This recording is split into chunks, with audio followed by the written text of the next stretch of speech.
Write down here. Write down Bukhari, for example, Bukhari. Imam Bukhari. What is he? What is the madhab of Imam Bukhari? Imam Bukhari, he is 90% Shafi'i. He is 95% Hanbali.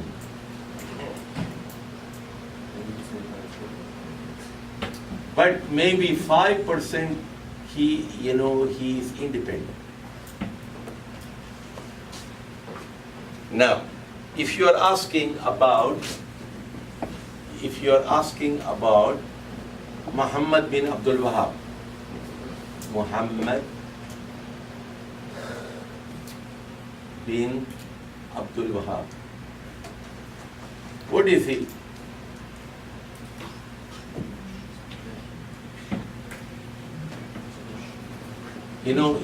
Muhammad bin Abdul Wahhab, he is 80% Shafi'i. Okay? And he is 85% Hanbali. And he's 10%, say 5% he's following Ibn Taymiyyah. Okay? And then he is following 5% Shawkani.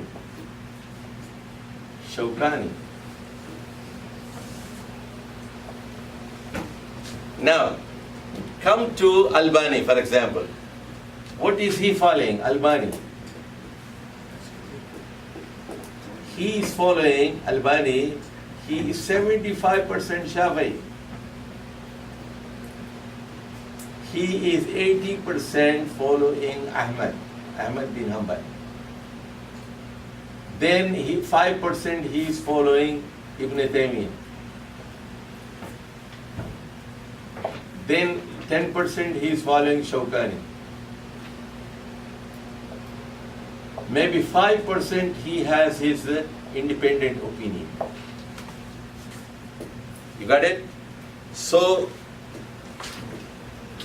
basically, Imam Shafi'i set the rules. What are the rules? Take hadith from every city. Don't take a fatwa of one city. Don't take one imam. You see? So, for example, let me give you another example here. Okay, if you ask me,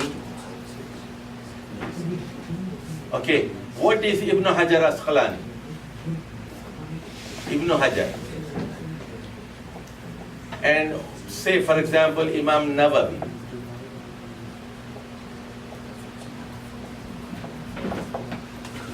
Here, Muhammad, look at it. Ibn Hajar, he wrote the commentary of Bukhari. He wrote the commentary of Sahih Bukhari. This is the best commentary in the world now. You see, what is Albani in front of Ibn Hajar? Nothing. Albani is a baby in front of Ibn Hajar. A small baby. He follows. That's, here, when I say Albani, Shafi'i, he's 75, he's following Ibn Hajar.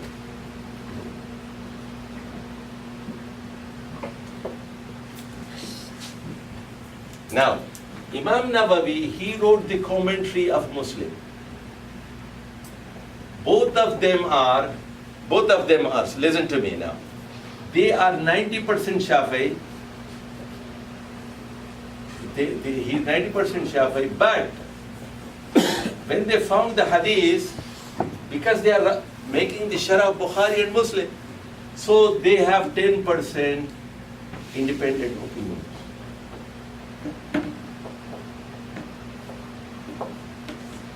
The real Imam is here.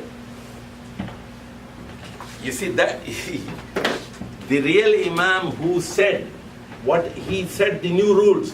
What are those new rules? Number one, First of all, take Quran.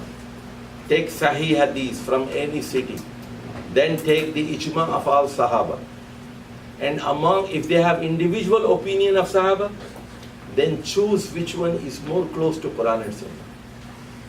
Don't follow one Imam. But if all the Imams are, agree on something, take it.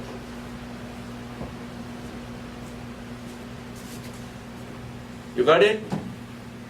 Ishaq, you got that point which I said? Yeah. Ibn Hajar, you see, listen to me. You cannot become a scholar. You cannot, Albani is nothing. If Albani is not Albani, if he has not memorized Ibn Hajar Asqalani. His father is Ibn Hajar Asqalani. His father is Imam Nawawi, who wrote the Sharh of Muslim. Remember, those two books you should have in your library. The Sharh of Bukhari and Sharh of Muslim. Yes. One of the things, Imam Albani was very, very anti-madhab. But today, a lot of the people who follow him, they stick to him as a madhab. Right? Whereas he was saying, go back to these things, right? Go back to the sources, right? But people today, right? They're like Albani. This is very bad. And this is very bad. Completely against what he did. You see, what happens when you read only one scholar, that comes.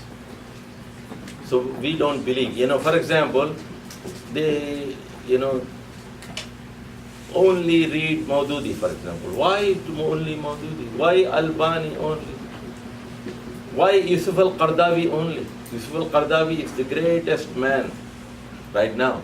But he may make mistake. Albani, he may make mistakes. And he made a lot of mistakes, Albani. He himself admitted. He said, وَلَهُمْ أَوْهَامْ وَلِي أَوْهَامْ. He himself said. So Yusuf al-Qardawi made mistakes. So nobody is perfect except Rasulullah sallallahu alaihi wasallam.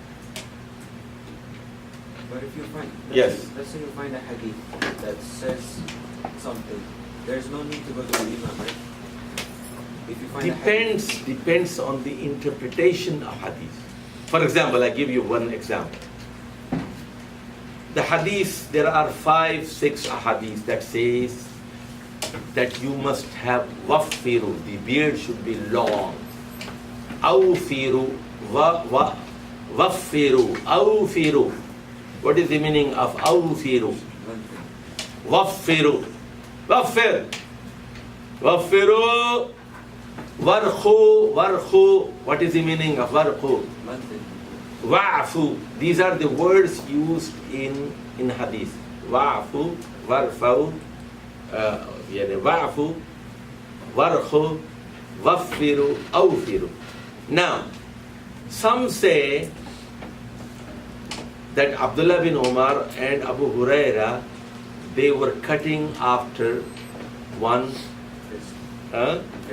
fist. So one fist, after one feet, one fist you can cut. The other says, no. We will not follow Sahabi. We will follow Rasulullah. We will not use Caesar at all. We will never use a Caesar or a machine. We will never cut. This is the opinion of some of the extreme Salafis. Salafis have different shades also. They think a man who uses Caesar is a fasiq. So that is an extreme opinion. But others, they say, well, since some of the Sahaba, they were trimming, so long is enough. But you don't have to be like Maududi is of this opinion, that it should be long, but it doesn't have to be untrimmed. But all Imams agree that men have to have a beard, right? Yeah. And everybody agrees that they have to have beard and long one. They must have beard and a long one. There is no dispute. Abu Hanifa, Malik, Shafi'i, Hanbal, everybody says. But can we use scissor? Can we cut Can we touch it or not? The Salafis, the extreme Salafis says you cannot touch. You cannot touch at all. So, You see? Sheikh, when you're talking about the beard, you're not talking about the size, you're just talking about mainly. Some of the Salafis say, listen to me, Muhammad. They say lihya. Some of the people say lihya means only the lower jaw. This lower jaw. Lower jaw, lihya. But the Salafis say no. The beard starts from here. The beard starts from here. You cannot cut here. No, from here. From the ears, you cannot touch it. They say this. But the other scholars disagree. But this is not a very important point to be dispute. Yes, in dispute. Next, another belief that unity is why is that? He's Tabatawi, right? No, you see, he is a tabi at the same time tabatabi also. Why? Let me explain to you. He saw Anas bin Malik. Anas bin Malik, 93 Hijri, right? So he was 13 years old at that time. He was born in 80. Anas bin Malik died in